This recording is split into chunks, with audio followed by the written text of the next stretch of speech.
Hey guys, welcome back to our YouTube channel Login 8. Today in this video, I am going to show you how to upload a story on Telegram. To upload a story on Telegram is a simple process. To do that, first open your Telegram application on your mobile phone. Make sure that you are logged into your account.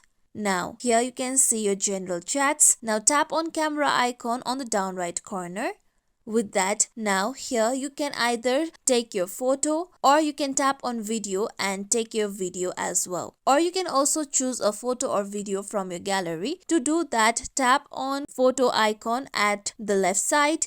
With that, here you can choose a photo or video. I am going to take my photo, so tap on photo and click on the circle so that you can click your photo. After you click the photo, now here you can edit your photo and change the features of the photo as well. You can also add a caption, then tap on next.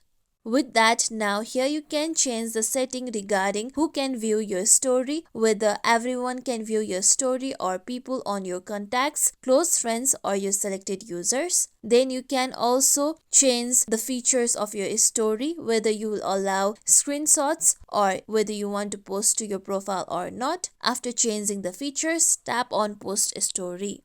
With that, your story will be uploaded. Now here you can see my story on the top. Tap on your profile and you can see your story. This is how we can upload a story on Telegram. This is it for tutorial everyone. Hope this tutorial was helpful to you all. If you liked today's tutorial, make sure you like, share, subscribe to our YouTube channel for more tutorials like this. Thank you for watching.